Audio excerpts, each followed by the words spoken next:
42 airports froze. $870 million in flight credit locked. All because one man thought she didn't belong in seat 1A.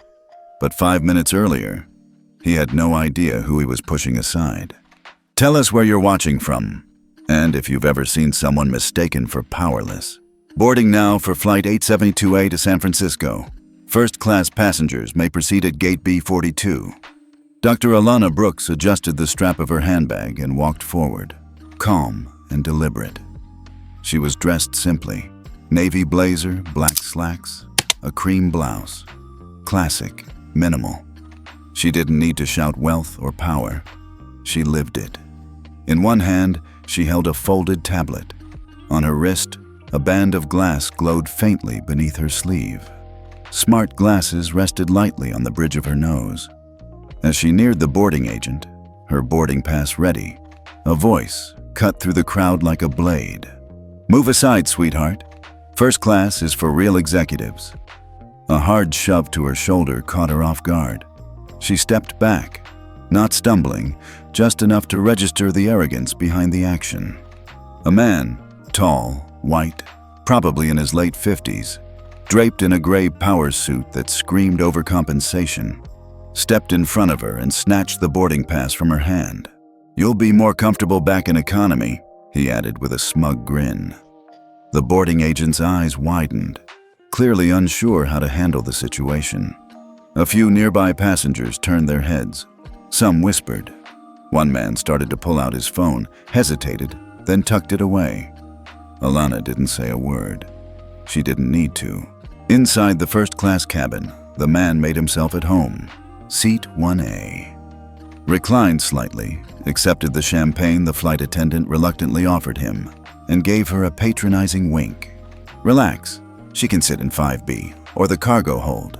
The flight attendant glanced over her shoulder at Alana, who stood silently at the front of the cabin, her posture straight, her expression unreadable.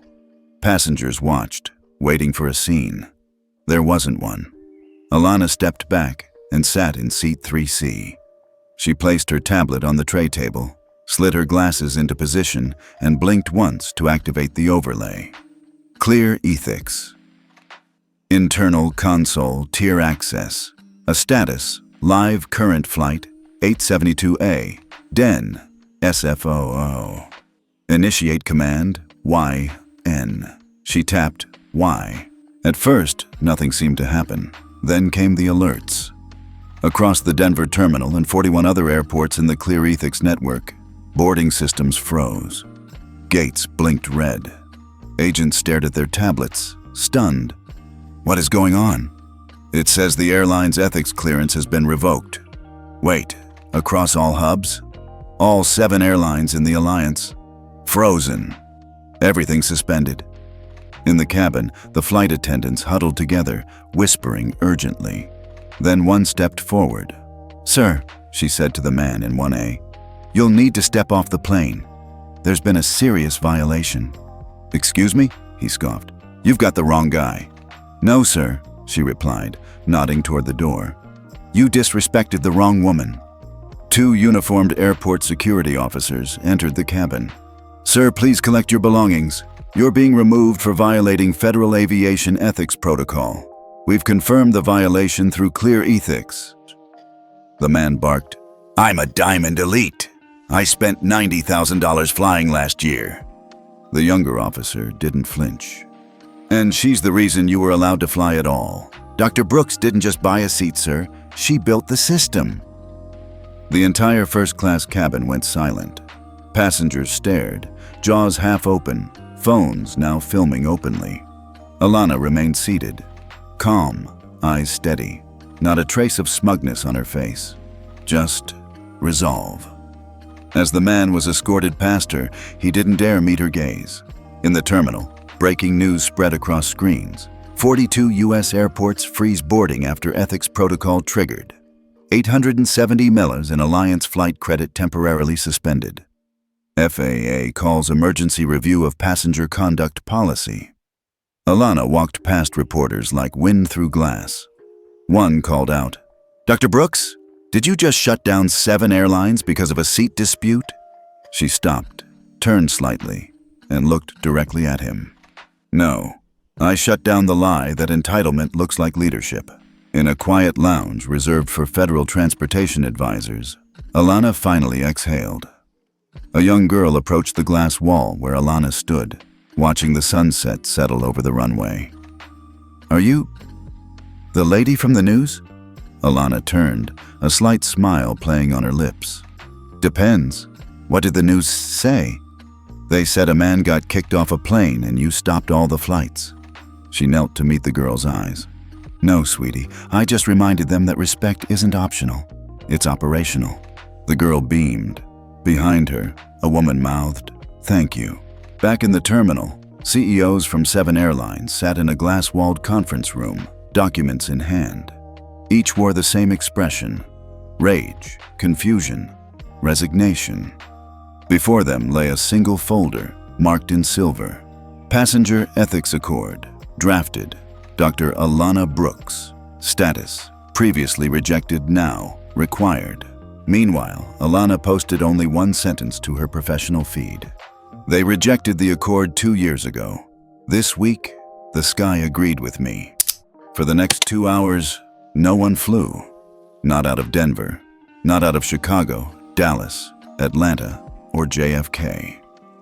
The Sky Standards Council lockdown Tier 1 protocol rippled through the national network like a digital storm, grounding flights and freezing boarding lanes in 42 airports. TSA officers scrambled. Airline managers cursed under their breath. And across the country, passengers stared at screens that blinked one phrase in red: boarding temporarily suspended. Ethics review in progress. At the center of it all, Alana Brooks said nothing. She didn't need to. 8:34 a.m. Our FAA Emergency Briefing Room, Washington, D.C. The video call connected. 7 squares filled the screen. Each held the face of a CEO from the largest domestic airlines in the U.S. LegacyLink, Cloudwings, Aero North, Skystream, VistaJet, Titan Air, and Velocity One. Some looked irritated. Some looked exhausted. All looked worried. On the main screen, a single line flashed in bold. $870,000 in ESG-linked credit suspended trigger. Passenger ethics violation. Tier 1 lockdown. An FAA director cleared his throat. Gentlemen and ladies, this is not a drill. Your boarding systems were halted by a federal authorized ethics strike. Until Sky Standards Council receives binding signatures on the Passenger Ethics Accord, the freeze will remain in place. The CEO of LegacyLink threw his pen across the room. You're telling me a seat dispute triggered this chaos? No, the director said coolly. Disrespect did. And it wasn't just any seat, or any passenger. They all knew the name by now. Dr. Alana Brooks, the woman they ignored 2 years ago. The systems architect they lowballed. The ethics reformer they laughed out of the room when she proposed mandatory protocol reviews tied to ESG funding.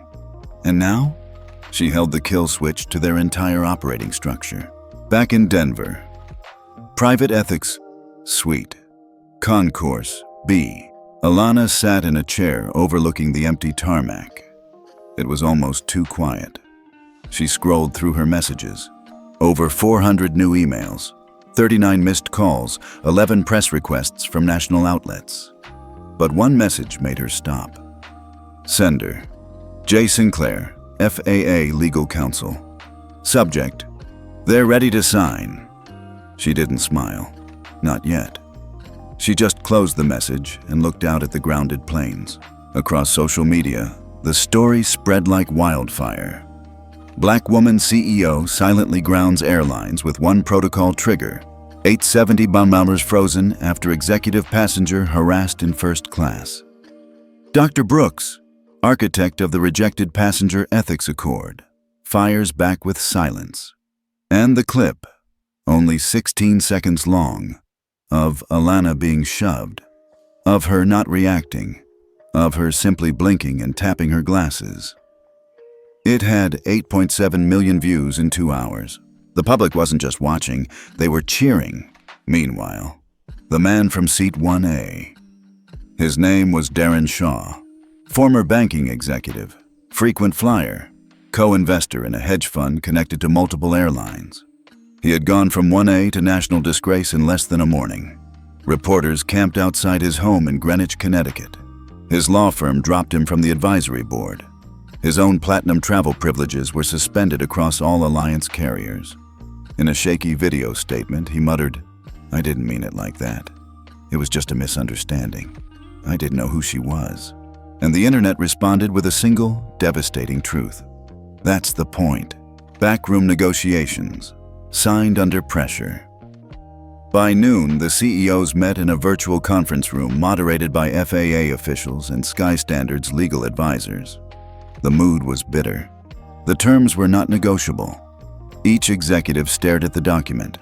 Passenger Ethics Accord, V2, Final Mandate. Authored by Dr. Alana Brooks. Mandatory Ethics Protocol for Crew and Passenger Conduct. Tiered violation system linked to boarding access. Immediate freeze of ESG credit if non-compliance occurs. Public display of airline ethics scores at all check-in points. Annual third-party review by Skystandard's counsel. No one dared to argue this time. They signed. 12:26 p.m. Alana's lounge. Press call live. A large screen projected a live Q&A session. Alana sat alone. Backdrop clean and gray. Skystandard's logo subtly behind her. A journalist from Reuters asked, "Dr. Brooks, what do you say to those who claim this was an overreaction?" She leaned in, voice steady. If stopping a man from being humiliated over his accent is an overreaction, if refusing to let a child be slapped because she looks out of place is an overreaction, if defending your seat, your name, your right to exist in first class makes the system pause for 5 minutes, then maybe 5 minutes is exactly what the system needed. The room fell silent. A personal message from a little girl. That evening, Alana received a handwritten note slipped under her hotel door. No name, just the words in a child's handwriting. "I saw you on the news. I want to be like you one day. My teacher says I talk too quiet, but maybe being quiet is strong too." Underneath, a drawing of a plane and a girl in a suit. Alana folded the letter carefully and placed it inside her leather tablet case. For all the frozen accounts, grounded planes, and emergency board meetings, that letter was the real victory. Closing scene, over San Francisco. The next morning, boarding resumed, slowly, carefully. And in every participating airport, one change appeared, quiet but powerful. Next to every digital gate board, a new line. Ethics score, active. Monitored by clear ethics systems, and beneath that, respect is not optional, it's operational. Alana boarded a flight, seat 1A. No one questioned her this time. No one dared. But she wasn't smiling out of pride. She was thinking of the little girl, of all the ones watching now, and of one quiet truth. The next time someone thinks you don't belong in a seat, make sure you're the one who owns the runway. 3 days later, they were still talking about it. Not just in aviation, not just in finance, not just in boardrooms, everywhere. From morning shows to university lectures, from viral TikToks to White House briefings, the name Dr. Alana Brooks had become more than a headline. She had become a shift. Washington, D.C. Skystandard's council headquarters, the marble floors echoed with brisk footsteps as the final stack of signed documents was delivered to the review panel. Each envelope bore a distinct airline seal, 7 in total, each representing a corporation that had once laughed at the idea of public ethics scoring.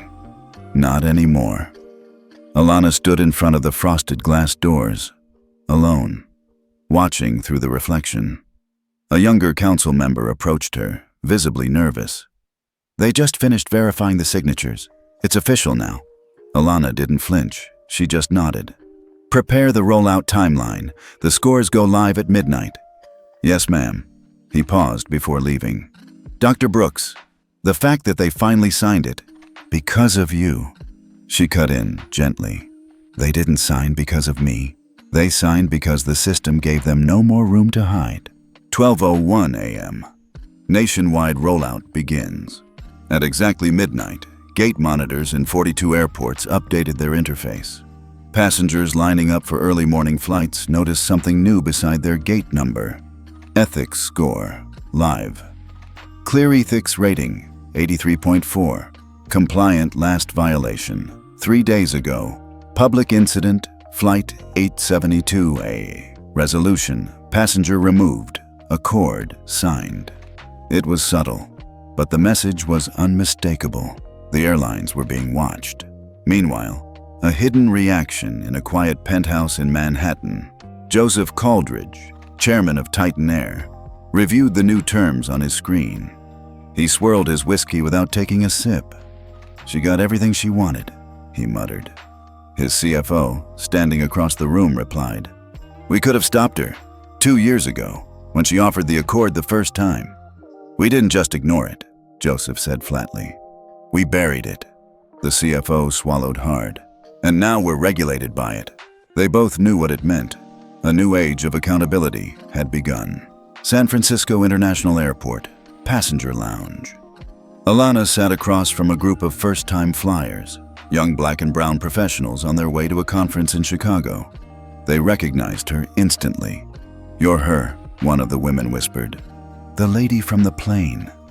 Alana smiled gently. "I'm one of many. There are hundreds like me building systems you'll never see." The youngest among them leaned forward. "Can I ask something? Were you scared? Like, when he pushed you and everyone just watched?" Alana thought for a moment. "No, I wasn't scared. I was disappointed that people still measure power by noise, by color, by assumption." A pause. "But I've spent my whole life building something louder than noise. Data." At the FAA, unexpected moves behind closed doors, FAA regulators began revisiting their own oversight policies. One file in particular landed on the desk of the deputy director. Titles U. Proposal. Passenger Ethics Compliance as Certification Standard for All Domestic Carriers. Authored by Dr. Alana Brooks. He tapped the folder once with his finger, then said to his assistant, "Get her on the phone. I think it's time she joined the advisory panel, permanently, online, a cultural moment." The clip had now reached 37 million views. Hashtags trended for days. Seat 1A, she owns the system. Wound the sky. An entire wave of content emerged. Reaction videos, parody reenactments, essays from DEI experts, pilots, flight attendants, black travelers sharing their own stories. One comment stood out among the sea. They expected her to raise her voice. She raised the bar instead. One final call back at her home in Arlington, Alana sat alone in her study. It was late. The world was quiet again. Her phone buzzed. Unknown number. She considered ignoring it, but something made her answer. "Dr. Brooks?" A man's voice, cautious, older. "This is Harold Jameson. I was on your flight, a few rows behind. I didn't say anything then. I regret that." Silence. "I want to apologize, not for him, but for me, for staying silent, for watching and pretending I didn't see what I saw." Alana closed her eyes for a moment, then said softly, "Then don't stay silent now." "I won't. I've already emailed my board. I'm implementing your scoring framework at every airport vendor we operate." He paused. "It's the least I can do." Closing scene. Sky above. Ground rewritten. The next time Alana flew, her boarding pass didn't need scanning. The gate agent just nodded and said, "Welcome back, Dr. Brooks. Thank you." As the plane lifted off, clouds parted in soft pink light. She leaned back, eyes closed, finally allowing herself to exhale. Because for the first time, she wasn't fighting to belong in the sky. She was setting the standard for how everyone else would enter it. It always happens this way. A system changes, power shifts, and the people who used to sit comfortably at the top start plotting ways to take it back. New York, private boardroom, Titan Air HQ. "She's a liability," Joseph Caldridge said coldly. 7 men in tailored suits sat around a table made of Brazilian mahogany. The walls were soundproof. The discussion was not on record. "She cost us nearly $300 million in delays alone," another board member added. "And now we're stuck displaying a public score at every terminal like school children being graded." Joseph leaned forward, fingers tapping slowly on a folder labeled Internal Strategy Memo, Operation Air Reset. "We can't touch her publicly, but we can weaken her framework. If we discredit clear ethics, the FAA will panic and pull support." "How?" someone asked. "Simple," Joseph said. "We see 2 incidents that show her system failing to prevent discrimination. Then we push for an audit." "And if she fights back?" Joseph's smile was thin. "We don't attack the Queen. We shake the board. Day 1. The first hit." 2 days later, a passenger at Boston Logan uploaded a video. A black woman being escorted off a plane by 2 crew members for not complying with seat protocol. She's calm. They're not. And the video is brutal. The caption reads, "Clear ethics system fail. Black woman removed from flight despite having correct seat." Within an hour, it had 1.2 million views. Day 2. The Whisper campaign begins. Anonymous accounts begin flooding aviation forums. The ethics scores are being gamed. Passengers are being targeted more than protected. Clear ethics is a surveillance tool in disguise. Meanwhile, news outlets tied to airline lobbyists start quoting aviation experts who question whether clear ethics is ethically biased. The attack was subtle, coordinated, effective. Der Brooks notices the shift. She saw it coming before the headlines. The surge in data anomalies, the sudden drop in incident self-reported cases, the delayed cooperation from airlines that had previously signed the accord willingly. This wasn't technical. It was strategic resistance. Washington, D.C., Senate Subcommittee Room. Alana sat across from 6 senators, 4 men, 2 women. 1 openly hostile, 2 politely indifferent, and 3 actually listening. "Dr. Brooks," Senator Hale began, "are you aware that 2 discrimination incidents occurred under clear ethics supervision this week?" "Yes," she replied calmly. "And I'm also aware that both incidents were flagged by the system before passengers began recording." "Then why didn't your system prevent the removals?" "Because the system doesn't act, it informs, and until enforcement matches accountability, a score is only a mirror." Some staffers scribbled notes. One senator shifted uncomfortably. "So, you're saying the problem isn't the data, it's the people?" "I'm saying clear ethics is doing its job. It's revealing what airlines are trying to hide." Silence. Then, a young aide from the back leaned forward and whispered something into Senator Hale's ear. His eyes flicked toward Alana. "We've just received confirmation that one of the incidents was staged." Alana didn't blink. "You're 3 days behind me. Back channel leak. The counterpunch." The next morning, a whistleblower file hits every major outlet. Internal memos from Titan Air discussing optical disruption strategies against clear ethics. Financial trails linking Joseph Caldridge to disinformation bots. Emails between lobbyists and media execs planning audit pressure. It was undeniable. The attack was a setup. And now the story turned. Social media explodes again. She didn't break the system. She forced it to show its cracks. They tried to fake the fall, but she'd already built the parachute. When powerful men feel small, they don't shrink, they sabotage. Clear ethics, trend, airline truth.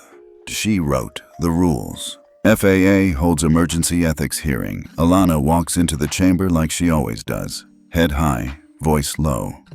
Some people think ethics is about punishing the wrong, but the truth is, ethics only works when you build a system that survives the people trying to destroy it. That's what we've done. Clear ethics doesn't exist to protect me. It exists to protect the next woman they try to silence. Applause. From passengers, from staffers, from new senators who remembered that flight. The one where a woman got pushed aside and rewrote federal policy by not raising her voice. Titan Air crumbles. Within 48 hours, Titan Air's ethics score drops to non-compliant. 6 airports suspend their boarding partnership. 3 credit funds freeze ESG-linked lending. FAA initiates a full ethics audit. Joseph Caldridge resigns quietly. No press release, no farewell tour. He disappears like a man who gambled on silence and lost to structure. Final scene. Alana and the intern. Back at Sky Standards HQ, a new intern walks into Alana's office. Nervous, young, brown skin, eyes wide. "I'm sorry to bother you, Dr. Brooks. I just wanted to say, I applied here because of what you did." Alana sets down her tablet. "And what do you think I did? You made the system fair." She pauses, then smiles. "No, I made it visible. The fairness, that's what you will keep building." As the camera pulls away. A new screen is being installed in every terminal. Below each airline logo, real-time ethics score, monitored by Clear Ethics. And underneath that, signed under the Passenger Ethics Accord, FAA mandated. It's not flashy, but it's permanent. And that's the legacy. It started with a question no one expected. And it didn't come from an airline CEO, a senator, or a Wall Street analyst. It came from a 24-year-old ethics officer from Sweden, barely 3 months into her role at the International Aviation Standards Council, IASC. If Clear Ethics is working in the US, why isn't it working everywhere else? The room fell quiet. Then another voice, this time from Kenya. And who decides how it works? Is it one company's tool? Or is it a system the world now needs? The conversation shifted in an instant. No longer about a single flight or one violation. Now it was about the global future of passenger dignity.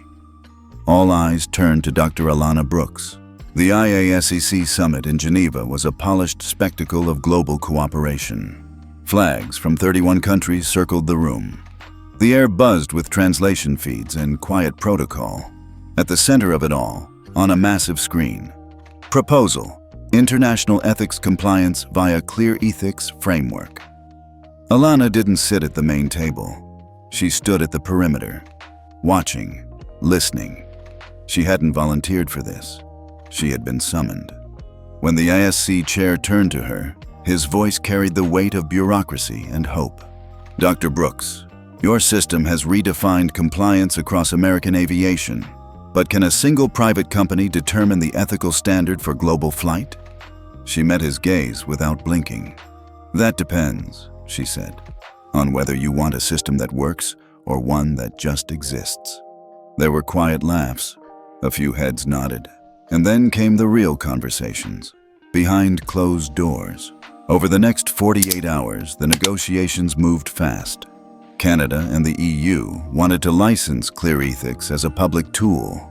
Several US senators pushed back, concerned about foreign regulation of domestic infrastructure.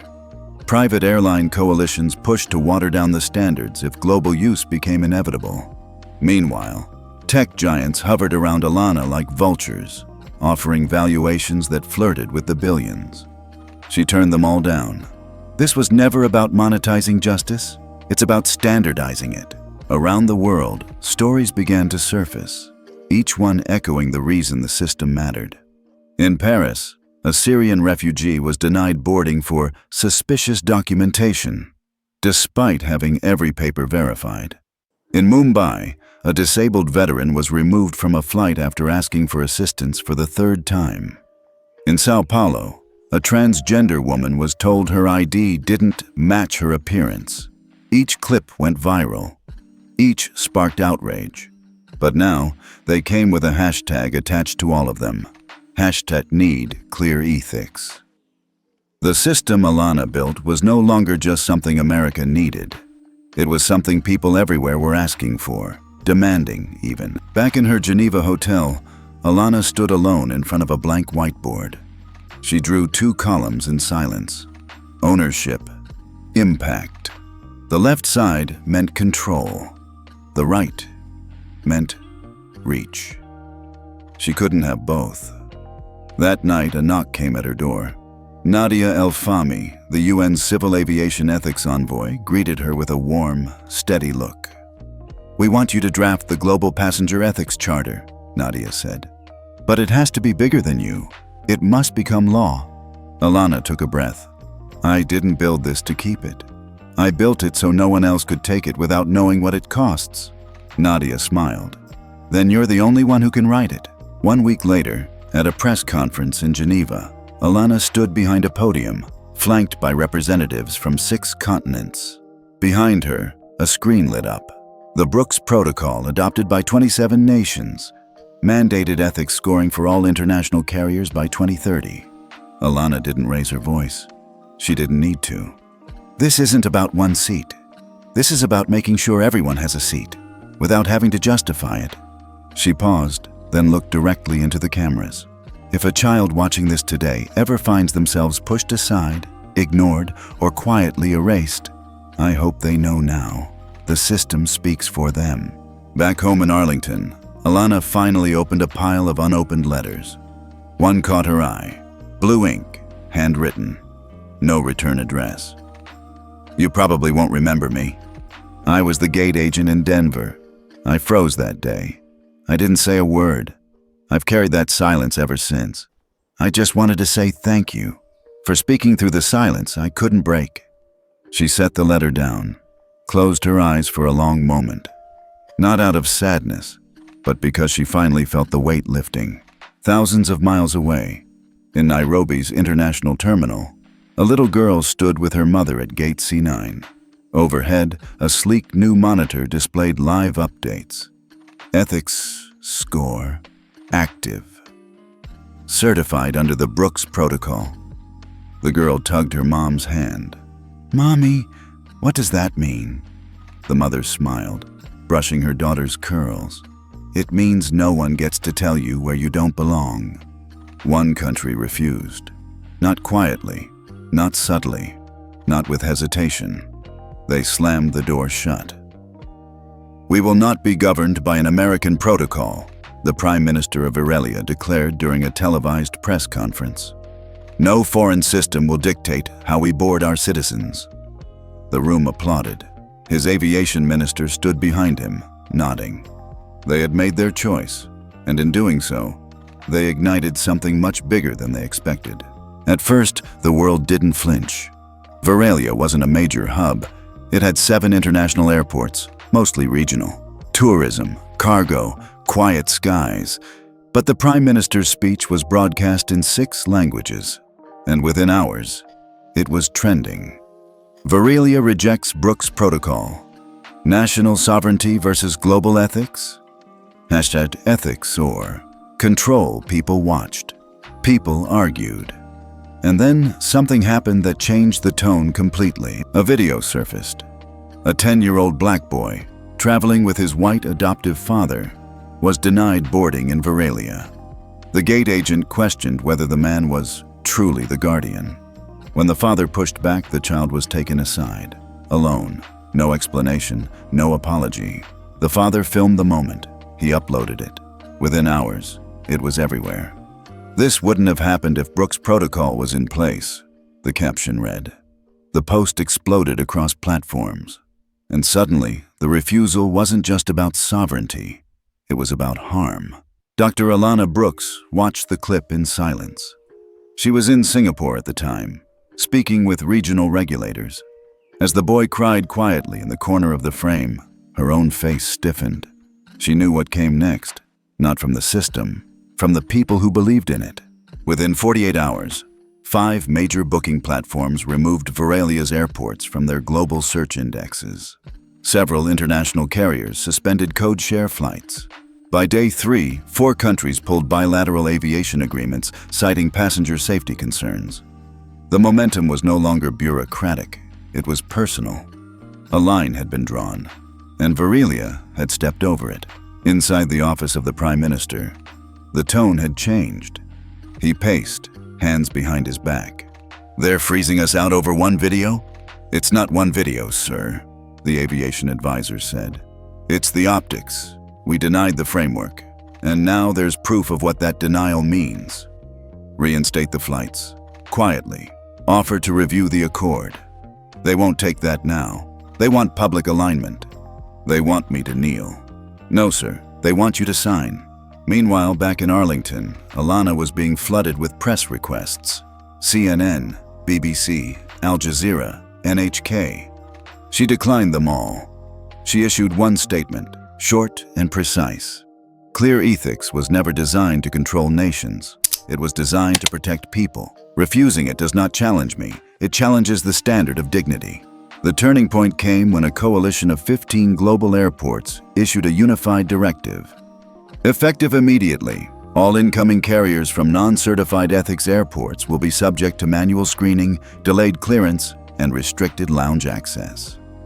Translation: airlines landing from Borrelia would lose priority status at 15 of the world's largest hubs. And then the final blow.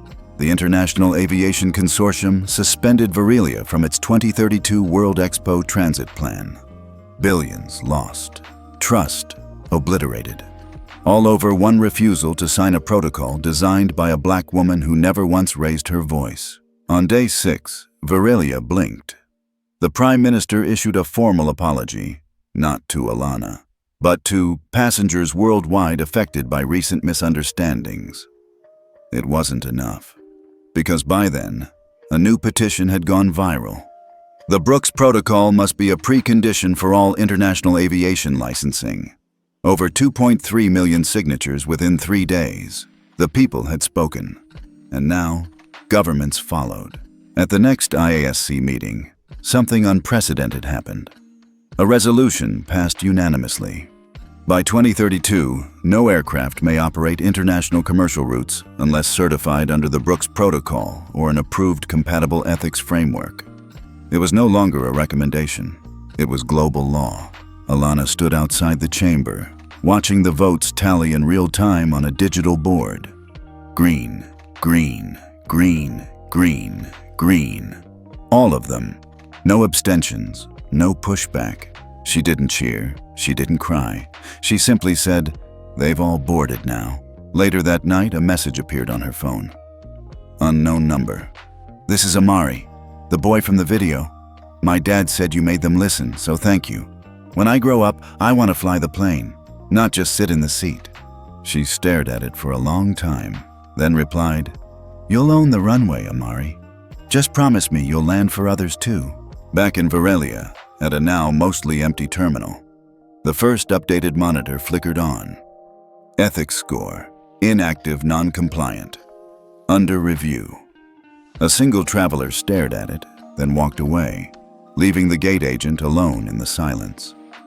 Because sometimes the cost of refusing change is being left behind entirely. She had built the system. She had defended it. She had watched it grow from a protocol into a global standard, and now they were asking her to let it go.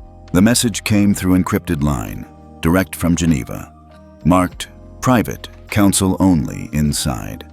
An official request from the International Aviation Standards Council, IASC, and UN Global Transportation Committee. In the interest of neutrality and global governance, we propose that all intellectual property and operational control of Clear Ethics be transferred to an independent international ethics board. This transfer would make the Brooks Protocol a public asset, unaffiliated with any private or personal entity. At the bottom, we ask for your voluntary resignation as final authority. Alana sat in silence for a long time after reading it. She wasn't surprised, but the timing still stung. She had finally earned respect, global respect, after decades of being unseen, underestimated, and dismissed. And now they wanted to separate her from the very thing that had given her that power. Legacy, she whispered to herself, isn't ownership. It's what survives when ownership ends. The debate split the world in two. Some saw it as inevitable. You can't have one person controlling a global system. Others saw it as erasure in disguise. They're taking the work of a black woman and handing it to a committee. Social media was on fire. Experts debated on air. Think tanks published op-eds with competing headlines. It's time to globalize ethics. Don't whitewash the protocol. Legacy is not a threat. Clear ethics should remain hers. But Alana stayed quiet. For 6 days, she said nothing. Not to the press, not to the board, not even to her staff. On the 7th day, she walked into her office, dressed in all black. She stood at the edge of the conference table, where the global advisory team had gathered via secure stream. No preamble, no long speech. Just one question. If I step down, do you understand what you're inheriting? Silence. Then, a voice from Berlin answered, "We understand that you built a system, but we also know that systems must live beyond their creators. And if I refuse, then the world splits, the protocol becomes political, and the mission fractures."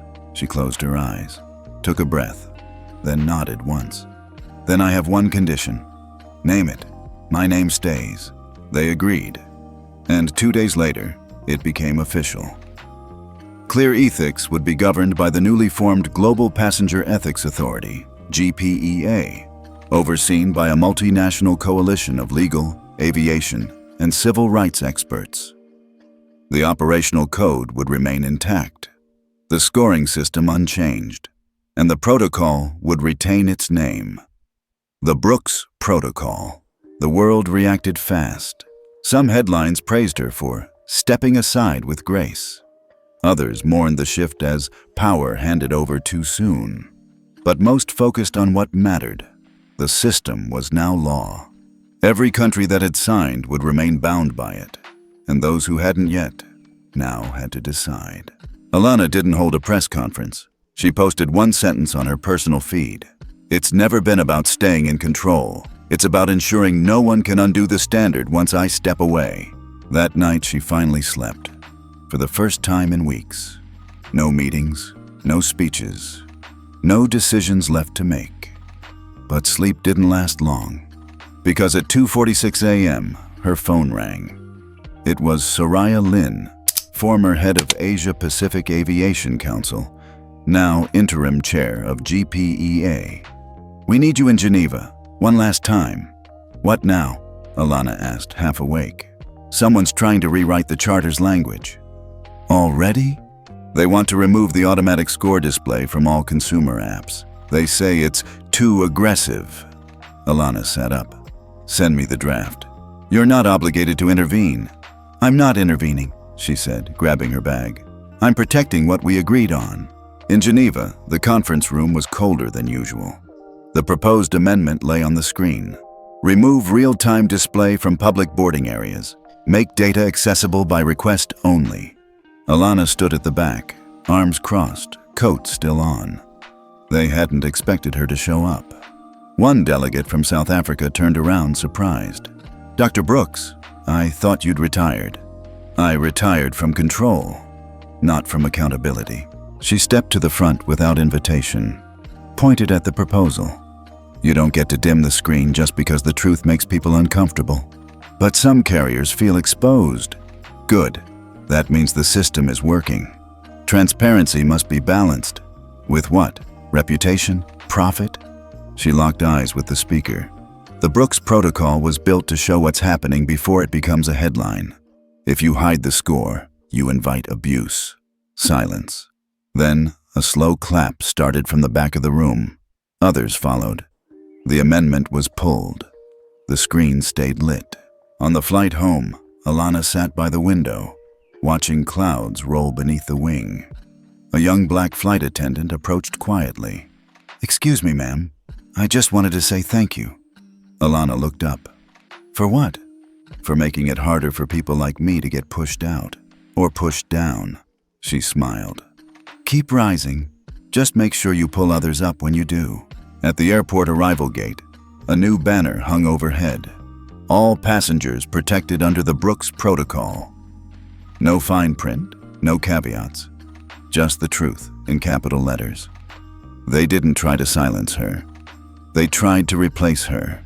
And this time, it wasn't about seats, systems, or scoreboards. It was about erasure.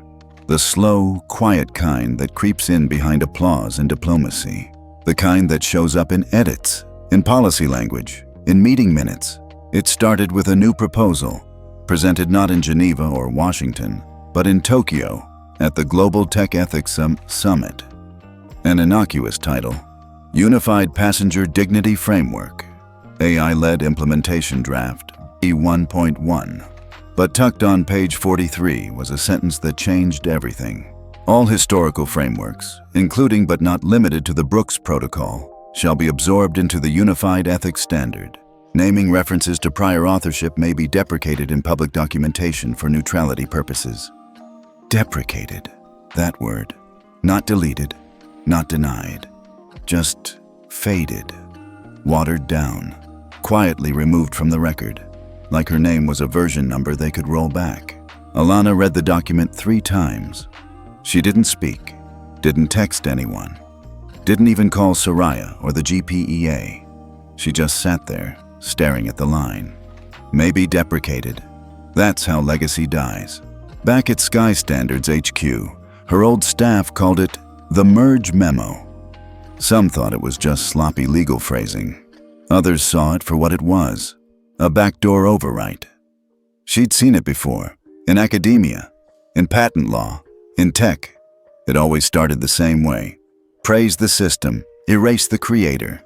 She could have called a press conference, could have gone viral again. But Alana wasn't interested in spectacle. This wasn't about being seen. It was about being remembered properly. So she did what she always did. She built something no one expected. It was called Skyledger. An immutable, blockchain-based archive of every single version, revision, committee vote, airline compliance change, ethics incident, and passenger feedback submitted under the Brooks Protocol, dating back to Flight 872A. It was open source, auditable, undeniable, and it had one rule. You can revise a system, but you can't rewrite the truth. The moment Skyledger went live, 17 advocacy groups across 6 continents downloaded the archive and mirrored it. By morning, The Guardian ran the headline, "The Protocol That Can't Be Erased." But that wasn't the end of it, because the Merge Memo authors pushed back. This isn't an attack, it's a standardization effort.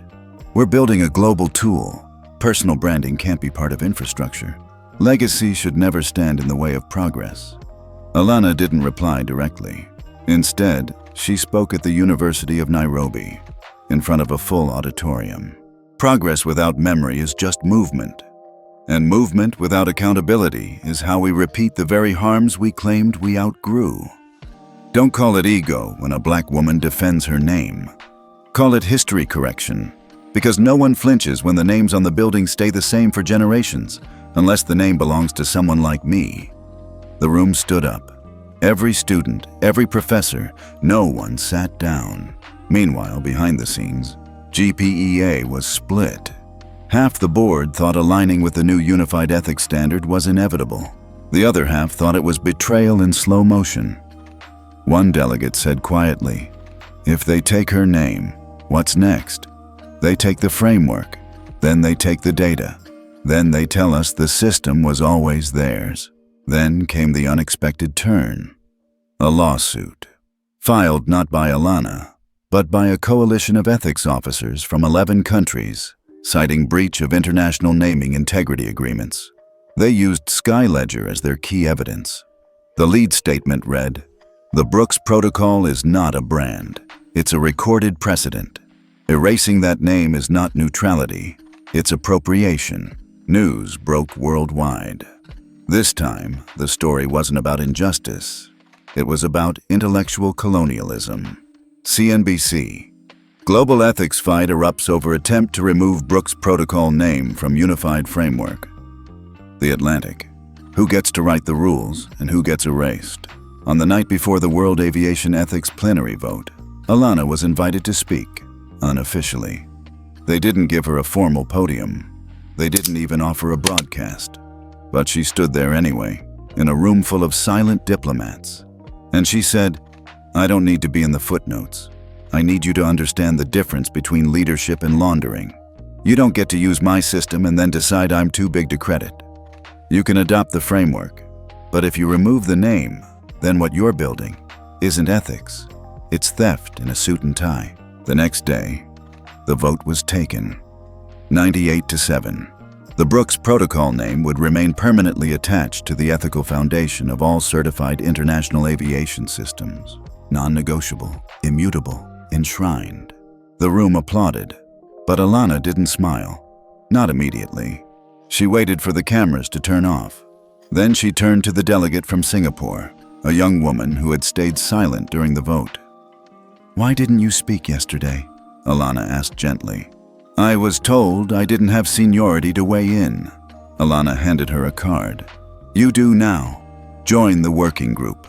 Be the voice no one lets in until you force them to." Back in Arlington, Alana returned to her usual rhythm. No podiums, no interviews. She made tea, reviewed protocols, answered emails from students in Colombia, Poland, Nigeria, and once a week, she updated Sky Ledger herself. Not because she had to, but because memory requires maintenance. One afternoon, a child knocked on her front door. She couldn't have been older than 11. Brown skin, bright eyes, clipboard in hand. "Are you Miss Brooks?" "Depends who's asking." "I'm doing a school report. I picked you because you changed flying." "That's flattering. What did your teacher say?" "She said history belongs to people who keep the receipts." Alana laughed, then invited her inside. As the girl stepped through the door, her eyes lit up at the shelves, lined not with awards or plaques, but binders of policy drafts, community surveys, raw data logs. Proof. "Is that Sky Ledger?" the girl asked. "The offline backup, yes. Can I take a picture for my project?" "Only if you promise to tell your class it didn't build itself." "Deal." Outside, a plane flew overhead. Its tail bore a decal, certified under the Brooks Protocol. Nothing flashy, just 6 simple words. But they meant something now, not because they belonged to one woman, but because the world almost lost them, and she made sure it never would. They called it a humanitarian crisis, but to Alana, it felt like a reckoning. The Republic of Dacora, one of the few countries that had refused to sign the Brooks Protocol, was suddenly in the middle of a devastating flood. Monsoon-level rains had submerged 2 of its largest cities. Airports were underwater, power grids offline, thousands stranded in remote areas. The international community responded quickly. Rescue flights, aid convoys, emergency field hospitals. But there was a problem. Dacora's aviation infrastructure hadn't adopted clear ethics, and that meant no carrier certified under the Brooks Protocol could legally land without an emergency override authorization. For the first time since the protocol became global law, the ethics system had to decide what mattered more, compliance or compassion. Alana sat at a long oak table inside GPEA headquarters in Geneva.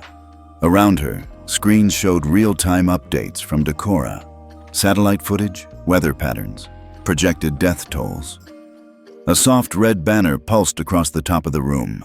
Request pending. Emergency override activation. Dacora airspace. No one spoke at first. Then Soraya Lin, now co-chair of GPEA, broke the silence. They want access to the system, temporarily. Just long enough to allow landings. "And after?"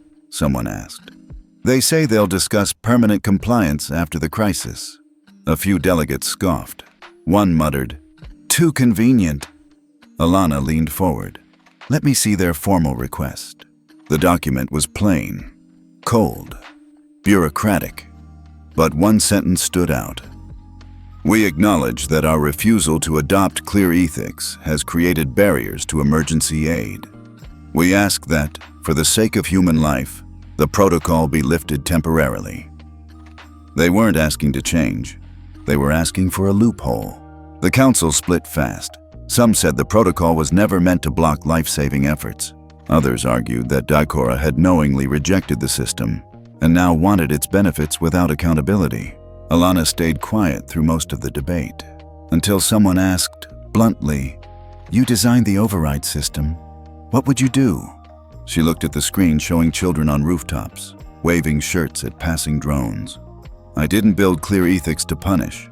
I built it to protect. But protection means structure, even in crisis. So is that a no? She paused. It's a condition. The council leaned in. Override granted only if Dacora activates full compliance within 72 hours. Every carrier, every airport, every staff system. If they don't, override expires, and they're shut out permanently. Some delegates looked uneasy. That's aggressive. No, Alana said. It's structure. And if they refuse again, then they chose exclusion, not us. The proposal passed by slim majority. That night, Dacora accepted the terms. Within hours, technicians flew in from 5 countries to begin emergency integration of clear ethics into Dacora's flight systems. And then, something unprecedented happened. At 3:14 a.m. Geneva time, Alana's terminal lit up with a code she hadn't seen since she first created the system. Emergency Ethics Override, Level 1. She tapped it open. Below the blinking header was a live ethics dashboard for a Dacoran aircraft. Flight DA-292, approaching restricted airspace. Crew had flagged non-cooperation from local ground control. Protocols weren't being followed. Alana picked up the secure line. This is Dr. Brooks. Who's in command of DA-292? A man's voice crackled through. Captain J. Herrera. We're carrying medical aid. We're being told to hold pattern for VIP clearance. Alana stiffened. You were flagged for override because of a humanitarian exception. VIP traffic is not authorized. They're threatening to deny us landing. Patch me through. Moments later, a Dacoran ground controller came on. This is military airspace. We are rerouting you to a holding zone. You are not authorized to block certified emergency aid. Alana replied calmly. Per the override protocol, you're bound by international ethics enforcement. We didn't sign that protocol. No, she said. But your government did. Yesterday. That means I can pull your aviation clearance globally in 6 minutes. Silence, then. Proceed to primary runway. Clearance granted. DA-292 landed safely. And that moment became the most watched airspace livestream in GPEA's history. Because the world saw something they hadn't seen before. Not just the enforcement of ethics, but ethics under fire. Still holding. In the following days, more planes landed. Supplies poured in. And quietly, without ceremony, Dacora completed full adoption of clear ethics. It wasn't a headline, but it was history. 3 weeks later, Alana returned to Dacora, this time by invitation. She was met by the Minister of Infrastructure, a woman named Leora. You were right, Leora said. We treated ethics as an option, but disaster doesn't care about politics. Neither does dignity, Alana replied. They toured the rebuilt control tower at South Dacora International. A new terminal monitor displayed real-time boarding data. Underneath, a simple line of text scrolled by in 3 languages. Certified under the Brooks Protocol, activated during crisis, retained by choice. That night, Alana visited a local hospital. The children from the rooftop video had been airlifted there. One of them, Amal, age 9, wore a paper badge made from a snack wrapper. It said, Clear Ethics Hero, in crayon. She showed it proudly when Alana entered. They said you made the planes come. No, Alana said gently. You did. You made the world pay attention. But it was scary. It always is. But the scariest thing, she added, is when no one is held accountable. You helped change that. Outside, the air was humid, the sky low with post-storm haze. But above the runway, a new beacon had been installed. It wasn't bright, but it pulsed softly in green and gold. Next to it, a plaque, in honor of the override that saved lives, and the woman who built the system that didn't blink when it mattered. Alana Brooks had built a legacy on precision, systems, protocols, structure.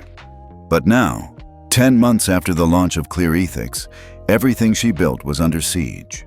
Not from some outside threat, from within. It started with a leak, an anonymous memo, a vague internal audit. Then, boom. A viral post claiming Clear Ethics had been manipulated to sabotage Aerolinks Group, one of the largest airline conglomerates in the world. They weren't just accusing the system of failure, they were accusing her. #Brooksgate trended globally in 18 hours. Media outlets replayed old interviews, cropped photos of Alana with rival CEOs, and headlines screamed, "Did the ethics queen break her own code?" Aerolinks CEO Donovan Cale didn't hold back. "Clear Ethics has been compromised. We demand full transparency and an international investigation." That single quote was replayed over 70 million times in 3 days. Inside her office, Alana sat at her desk, jaw tight but expression calm. She didn't panic. She didn't go on camera. She didn't tweet. She just studied the data, every score, every override, every audit trail, and found nothing but truth. But truth wasn't enough.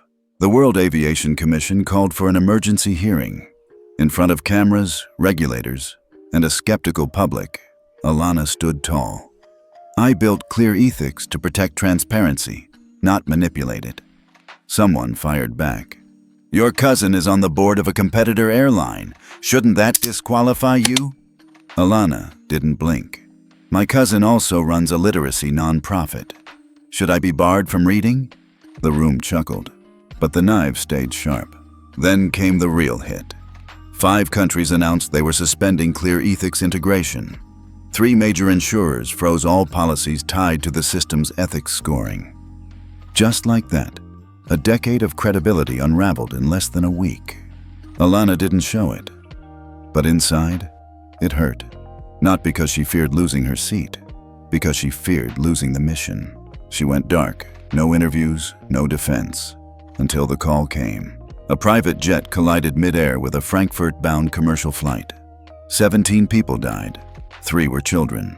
Investigators found that a regional Aerolinks director had manually overridden clearance protocols based on data Clear Ethics had flagged as a critical risk.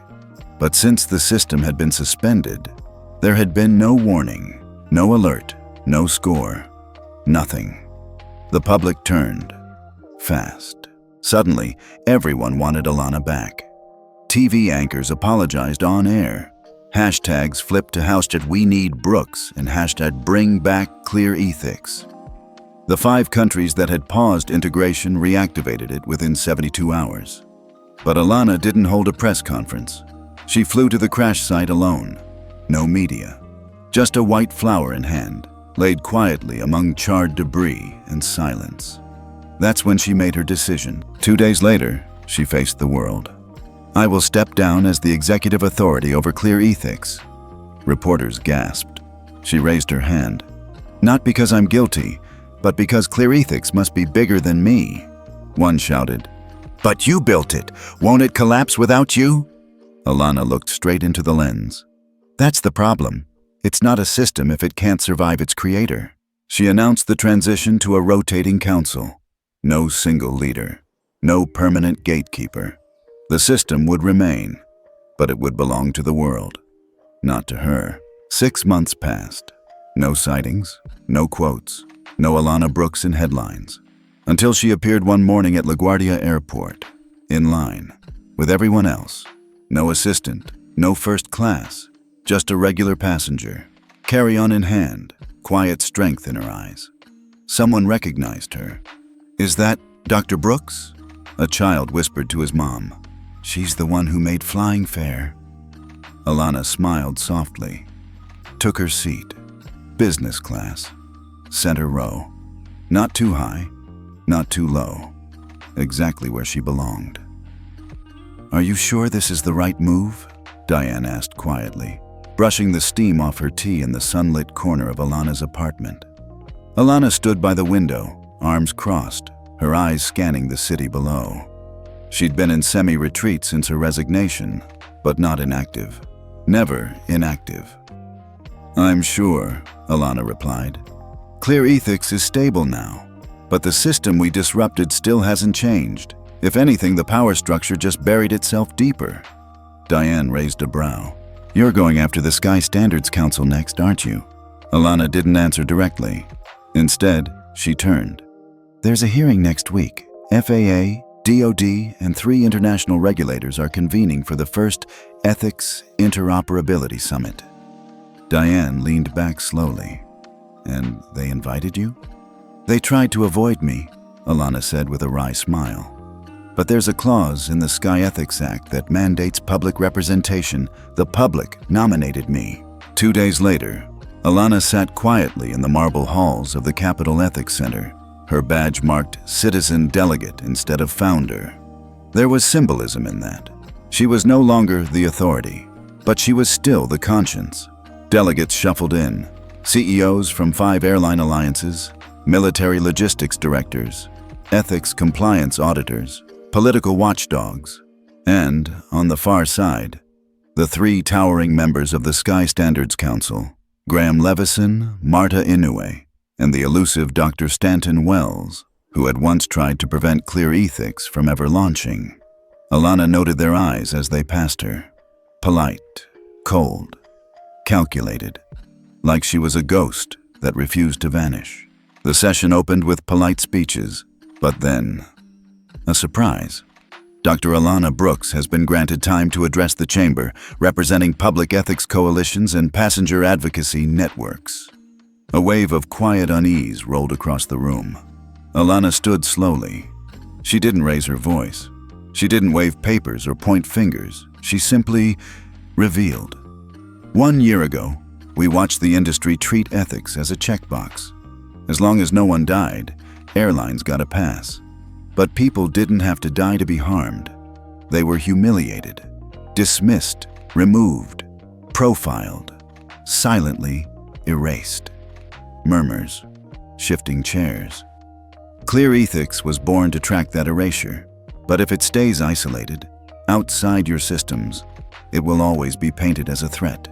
She turned to face the Sky Standards Council directly. I'm proposing full integration, seamless interoperability between Clear Ethics and Sky Standards. Wells sat upright. You want us to give up control? I want you to earn public trust. And trust isn't earned through firewalls. It's earned through visibility. For 5 seconds, no one spoke. Then Wells chuckled. A low, deliberate, condescending chuckle. And what if we decline? Alana's eyes didn't waver. Then the public will know what you really protect, and I'll make sure of it. What followed was the longest closed-door negotiation in Sky Standards history. Hours turned to days. Lawyers debated liability. Tech teams battled over system architecture. Governments panicked over jurisdiction. But while they fought, the public rallied. Under the hashtag #MergeForEthics, over 12 million digital signatures were submitted demanding Clear Ethics become a mandatory layer in airline compliance. Even children sent in handwritten notes. One read, I don't care about points or upgrades, I just want my mom to be treated like a person. On the 5th night, Alana sat in a side room, eyes heavy.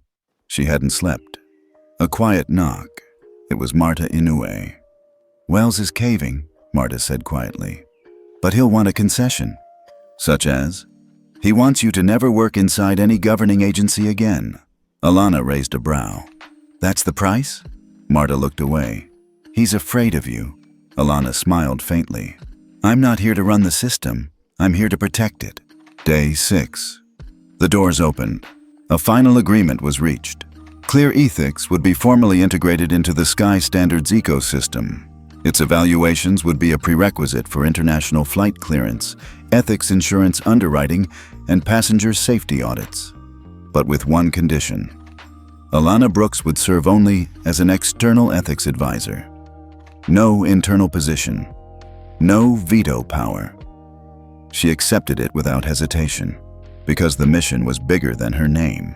The next month, airports in 12 countries adopted the new system. Flight crew members were issued real-time wearable feedback monitors. Passenger complaints were cross-validated with Clear Ethics logs. Bias incidents that once took weeks to investigate now triggered automatic holds within minutes. The industry called it ethics in motion. The FAA called it the Brooks-Wells framework. But most passengers just called it peace of mind. And still, Alana didn't take a podium. She didn't post victory photos. She didn't return to the seat of power. She took a long, quiet break. Until one unexpected morning, she received an encrypted message from someone she hadn't spoken to in over a year. Elijah Monroe, a retired FAA executive and whistleblower from the pre-clear ethics days. His message was simple. They're building a backdoor into the framework. Independent operators, private sector, foreign funding. You need to see this. Alana stared at the screen. Her pulse didn't rise. She just nodded. Because in her gut, she always knew. Winning the battle for ethics was never a finish line. It was a loop, and she was ready to walk it again. Alana Brooks never liked waiting, especially not in the back seat of a tinted SUV, parked across from a gray private terminal at JFK, where the most secretive deals in aviation took place. But today wasn't about diplomacy. Today was about stopping a silent war. She clutched the flash drive Elijah had given her. Encrypted logs, payment trails, protocol tampering across 2 independent flight AI systems, proof that the new ethics in motion system, her system, was being quietly bypassed by a black market consortium of private aviation firms. It wasn't just about corruption. It was about invisible immunity. Airlines buying their way around ethics scores. Executives forging passenger behavior data to avoid triggers. A silent undoing of everything she'd fought for. The meeting inside was off record.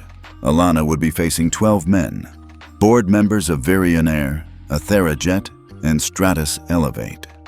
Together, they controlled over $6.4 billion in shadow aviation partnerships, enough to force flight policy changes behind the scenes without ever touching a government form. Diane had begged her not to go alone, but Alana smiled and said what she always said.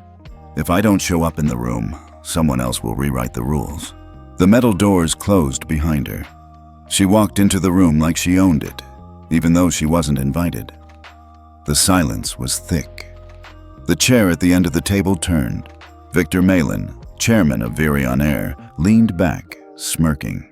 You weren't on the schedule, Dr. Brooks. She calmly slid the flash drive across the glass table. No, but I brought the truth.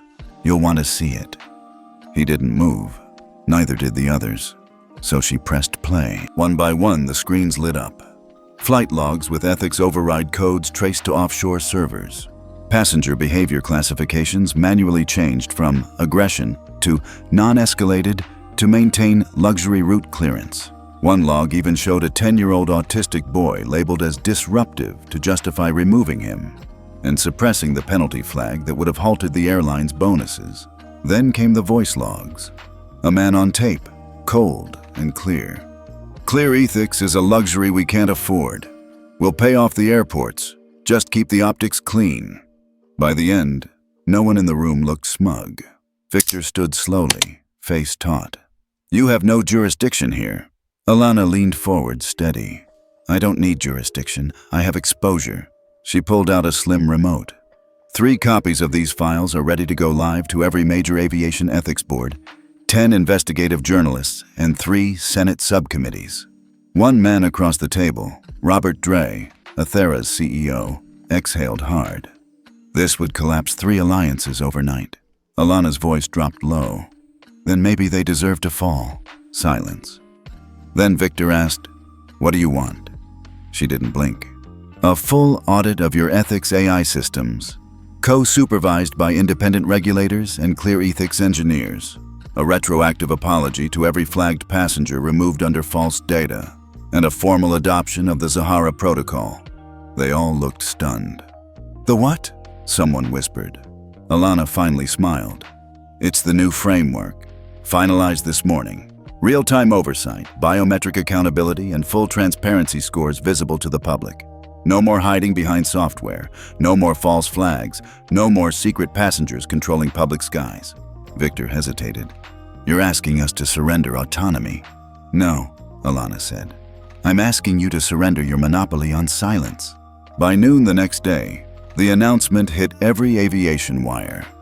12 airlines sign on to Zahara Protocol after ethics breach threatens global aviation trust. Alana didn't appear on screen. The credit was given to the independent regulators and whistleblower groups. Her name was barely mentioned. But those who knew, knew. A week later, she sat in a quiet corner at Newark Airport, sipping tea and scrolling through updated compliance dashboards. Green scores, new audit layers, passenger dignity violations cut by 87% in 48 hours. A little girl in a puffy yellow jacket walked past, holding her mom's hand. Alana overheard her whisper, "Mommy, do you think people can really make rules more fair?" Her mother smiled. "Some people don't just write rules, they protect them." Alana Brooks had never needed a title to make change. She just needed a mission. And now, with the Zahara Protocol in full swing, she had something more powerful than authority. Momentum. If you were Alana, would you have gone into that room alone? Drop your thoughts in the comments. We read every one. Comment, "No more silence." If you believe accountability should never be optional, and if this story moved you, don't forget to like, subscribe, and share this with someone who still believes quiet power can shake the world. Telltales, where justice writes back.